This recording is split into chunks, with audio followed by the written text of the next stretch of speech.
You could, I mean, it stuck out several inches from the burger. Yeah, it could just be a big toothpick. I feel like a skewer needs to be something you can really put like at least 4 pieces of chicken on, some peppers. What? A brochette skewer. Yeah, it wasn't a brochette skewer. It was a smaller skewer than that. Okay, we're talking different skewers. Different skewers. We're talking skewers and skewers. Yeah. So let's not mix up the skewers. Let's get into the burgers. Okay. Matthew, you bit into that sucker. You actually removed a pickle before you did. Yeah, there were two and then pickles. Tried it with the other slice of pickle. I suggested, because you often have problems with pickles. Mm-hmm. You say your teeth don't cut them, and then you take a bite and they slide out and slap you in the chin. Yeah. I suggested, why not cut up that pickle and put it back in, and you'll get the taste that was intended without all the downside. Matthew, you left one pickle in there. You took a bite. I stopped paying attention. How'd that go? It went well, but I really put a lot of energy into making sure my teeth cut that pickle. Mm-hmm. And I think I've changed my mind about Your teeth? why I don't like pickles in burgers. Oh, go on. Because if I put the energy into it and I put the gusto into my bites, I'm cutting that pickle just like every other person in that restaurant. Do you think, Matthew, for the first 30 years of your life, you were just a lazy eater? More of a pudding man? Yeah, I mean, pudding's easy. But you can't just eat pudding. I wish. I wish. Yeah, it would. Well, when we're older, we can just eat softened foods. I take it back. Pudding goes really well with something like, say, a sandwich. Sure, both soft. Both soft. Well, not every sandwich. Club sandwich, not that soft. That's true. That's true. But not everything should be pudding. I take that back. Okay. Okay. What were we? No, I don't. Your burger was not pudding. It was not pudding, and the reason I don't like pickles now, I've decided, is because I don't like the way it tastes in a burger. I don't like when I bite into a burger, I really don't want something cold. And that was kind of cold, a little crunchy. And I don't think I like the cold and crunchiness of any What burger. about crisp, fresh lettuce? No. If there's too much lettuce where I really start to notice it, I pull it out. I like everything to just be nothing to distract from the burger. Just a warm taste. mound. Yeah. I don't want all these frills. The only thing I can settle with is maybe onions, because I do like onions in a burger. Love me and some they're going to onions. be crunchy, unless they're sautéed. Yeah, caramelized. Yeah. But that's my new reason for not liking pickles. I don't like their taste in a burger. They're fine outside of a burger, and they're fine if they're pickles, As opposed to? cucumbers. Oh, okay. Too crunchy and too watery, and I don't like them. Okay. So-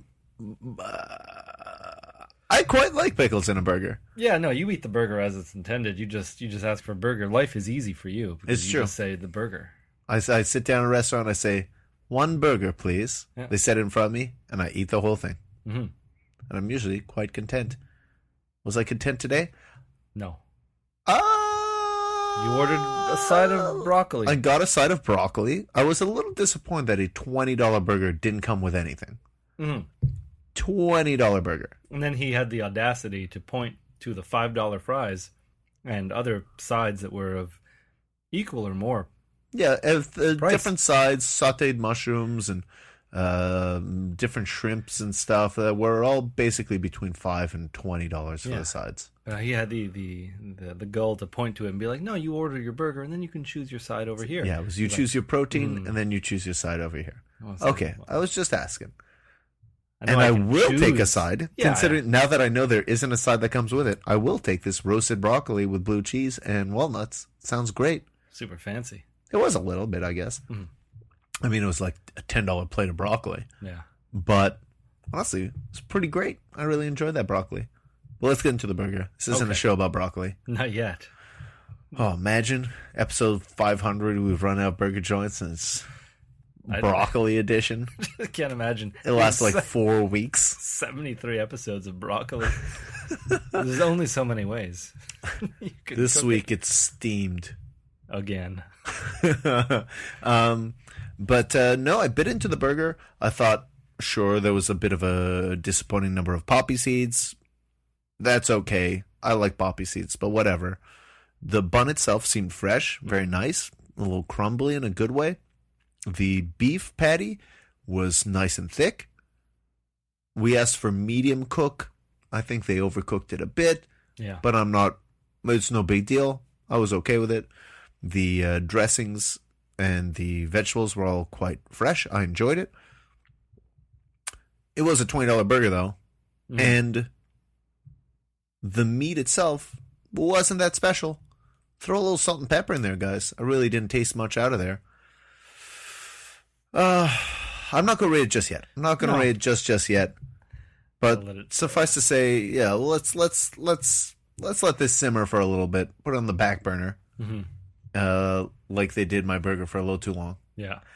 I found mine to actually have, overcooked as well. But towards the last couple bites at the back, a little pink inside. And that's how I wanted the whole burger. But they got it right for a little bit of it, a little portion of it. Now, Matthew, we were talking about the Just for Last Festival, the Osheaga Music Festival. This past weekend, you were at the Fantasia Film Festival. Oh, yes. It's Montreal, Festival City. Always 2 or 3 festivals overlapping each other. Last weekend, there was a Cuban food festival. I didn't go to it. Last time I was in Cuba, the food was garbage, so I wasn't that interested. Don't bring it into my country. Yeah. So, Matthew, you were at the Fantasia Film Festival. Yeah. How'd that go? What happened? Anything interesting? I've never been before. Oh, really? Yeah. Always seemed like something I would want to do, but I just never did it. It seemed right up your alley. Yeah. And I know a lot of the films aren't great. They're they're foreign or B-level movies, but it's interesting to go see. They are. And this year I regretted not going to see more. I only saw 2 this year, but it's very personal. It's a small area. All the filmmakers, a lot of the actors, a lot of the people are there, and they genuinely seem like they want to see you. They want to hang out.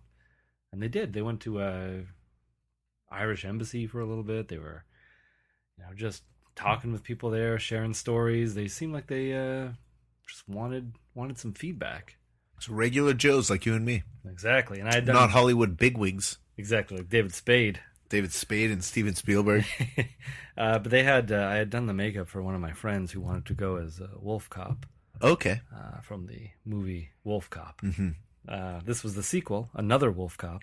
Oh, was it a different Wolf Cop? Or was it just like Wolf Cop 2? It was like Wolf Cop 2. Like, okay. You liked Wolf Cop, here's another one of those. Wolf Cop movie. Yeah, exactly. And the first year I let him down because he asked me to do his makeup, and I didn't make the time. I didn't have the time. It was years ago. I don't remember. Mm-hmm. And he essentially just went as a blackface. What? Because he's like, okay, let's do a wolf as best as he can in the amount of time he has. So he wears like a tan cop uniform. Okay, that's fine so far. Like a state patrol officer or whatever they're called. Yeah, exactly. But that wasn't the problem. The problem was on his face. To be a wolf, he just put brown makeup all over, like dark brown. Oof. All over his face. No fur? Grab a wolf mask, dude. No fur, no teeth. Oh, man. A little bit of black on his nose, but the skin color was so black to begin with that it just looked like he was doing blackface. Did everyone call him out?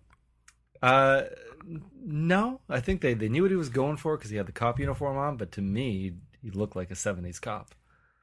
A black 70s cop. And so this year, I was like, okay, we'll work on it a little bit. And they actually remembered him from a few years ago, and they were calling him the Wolf Cop. They weren't calling him. There's the guy who came as blackface a few years ago. Yeesh. So that was nice. Okay, I feel like this is the episode where we reveal our slight racial. I'm saying it was wrong of him to go as blackface. Any other stories from the Fantasia Film Festival, Matthew? Yeah, I mean, there were a lot of... Everyone had stories about some of the actors of the past. A lot of them, I just didn't know their names, and I had to just wing it. Not wing it. I had to just pretend like I knew who they were talking about. But there was one story that I enjoyed. Have you ever heard of a Serbian film? What Serbian film? Just a film called A Serbian Film. I have never seen it, but I believe it's a very violent, like exploitation type of callback to really gory movies. So what does it have to do with Serbia? Probably just that it's set in there, kind of like how Hostel paints a very negative picture of people in... Where are they in Hostel? They're in like the Czech Republic or something? I don't know, man. Anyway, like whenever you see a movie that's, filmed in a certain location, and I think this was just that location, and some old lady happened to be walking by, so I was like, oh, there's a festival going on at this university, a lot of culture going on. There's this movie called a Serbian film. It's going to be some kind of documentary about my homeland. She buys a ticket to it and watched the whole thing, but then apparently had some very choice words to say to the people running the festival, being like, I really kind of hope that this was one of those ones where the director was present to ask questions or to take questions. I think it was. I think it was a Q&A after. Oh, boy. And she got up and just let them have it because this is a poor representation of Serbia. And it's like, this isn't... she thought it was a documentary. I mean, that's what she was hoping for. It's poorly titled. Poorly titled, but I guess. I mean, it's a very simple title. But if you're just walking in off the street and you don't know any better and you're that old... I suppose. You don't expect this horror show. You just want to see. It would have been scarier, I think, if she just took it at face value. It was a documentary at the end. That's my homeland is a terror. Thank God I left so that the nightmares could stop. If she got up and was like, "Thank you for making this film. It reminds me every day of why I left." Oh man! Whoa! Oh boy! But yeah, maybe in the future I'll try to attend more of these. Festivals. But I might get lazy and just not do it. It's a city of festivals. There's lots of festivals to attend. Maybe you'll just attend a different festival. Until then, let's get back to the burger. Yeah. So Monkland Tavern was a bit of a fancy place. Mm-hmm.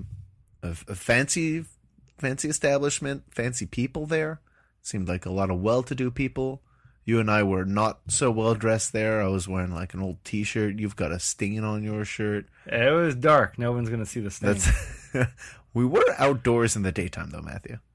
That's true. Speaking of fancy, you know what else is fancy, Sebastian? No. What? British people. Yeah. I mean, not always, but yeah. Yeah, I mean, we've always known. But every now and then you get a little reminder about of how fancy they are. How well they live. Did you have like a lovely British encounter where there were some like petticoat gentlemen? Well, it's because there's the different kinds of British. And, of course. I can understand when you see a Cockney that you're like, well, that's not fancy. With their chimney sweeping ways and their crooked teeth going, oi! Exactly.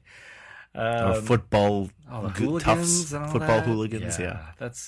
That's the other side of it. But the fancy side, I witnessed that earlier in the week. Mm-hmm. I'm sitting at this place. I'm eating. Doesn't matter what I'm eating. The story's about them. All these people, super fancy British people, just in the way they're speaking. Were they dressed elegantly? Not especially. Okay. But they weren't dressed poorly. But it was just the way that they spoke. Okay.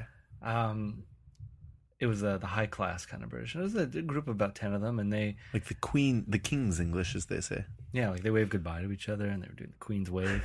They weren't that fancy, but one of them had ordered this beautiful looking burger, and that got my attention. Of course. I even noticed as it was coming up because the cheese was melting down the side. It looked very picturesque, like a postcard you might send to somebody. Brits with burgers. Mm-hmm. And he gets it placed down in front of him, a nice little mountain of fries. This is nice. I'm not talking about like a cheap burger. A picturesque burger. And he gets placed down. And I kept looking over at it because he wasn't eating it. Mm-hmm.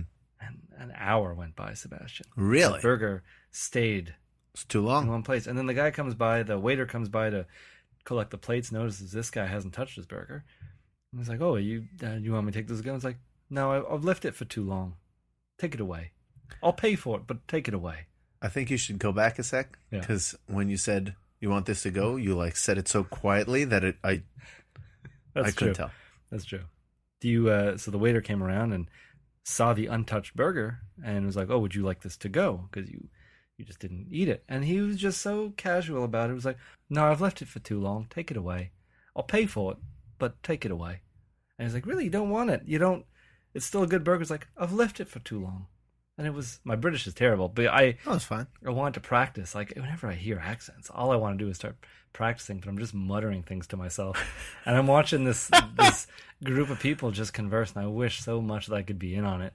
Maybe just sneak in on the side, pull my chair up, and maybe they won't notice. You just like slide your chair up and go, oh, fancy that! Then they all look at me 1 point, and they just start screeching like in body snatchers. He's not one of us. Oh boy! But they just left that burger, and On one side, it's very sad that a burger went to waste. Mm-hmm.